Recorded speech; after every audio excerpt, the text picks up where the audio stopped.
This is the 1920s, with foreign missionaries filming in the western regions of China. From Jingzhou to Yichang, what's precious is people and things long submerged in history, rarely seen recorded in dynamic images, offering us a vivid and intuitive recreation of the bygone days in western Hubei a century ago. At the present end lies what no longer exists. Even many old residents of Jingzhou know little about Jingzhou Theological Seminary.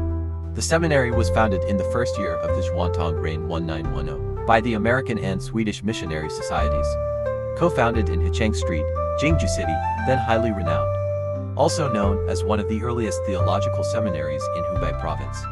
Unfortunately, due to the passage of time, majestic buildings like the teaching main building in the lens, the main structure of the seminary, now no longer exists, except for this footage. Only a few old photos have passed away. After a brief recess, the symphonic chime signals the start of a new class. The photographer deliberately filmed the outdoor classroom arrangement under the five-colored flag of the Bygone government.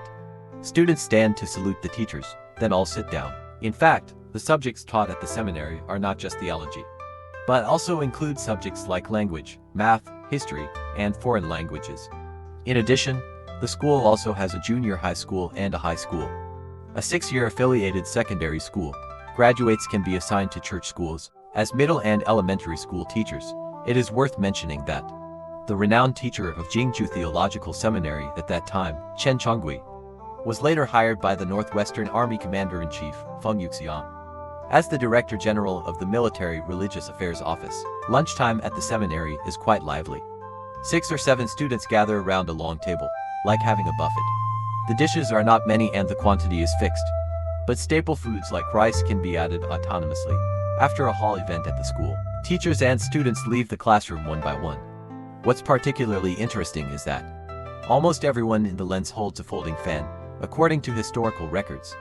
Folding fans were flourishing in the Ming Dynasty during the Qing and Republican periods. It was even called the Golden Age of folding fan popularity.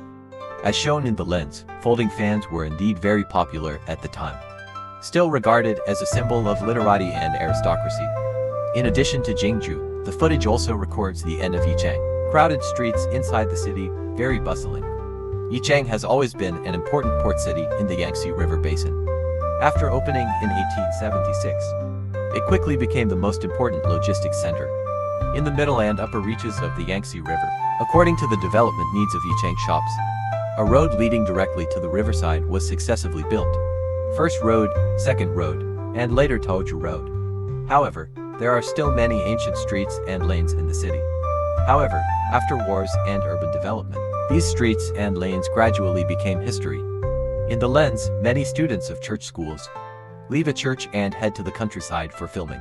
In the years of warlord conflicts, the war is ongoing. Many villagers who sought refuge, houses are just shacks built on the vacant land at the edge of the village. Many villagers have gathered to watch, and around the pastor sketching by hand in the lens, crowded with curious children.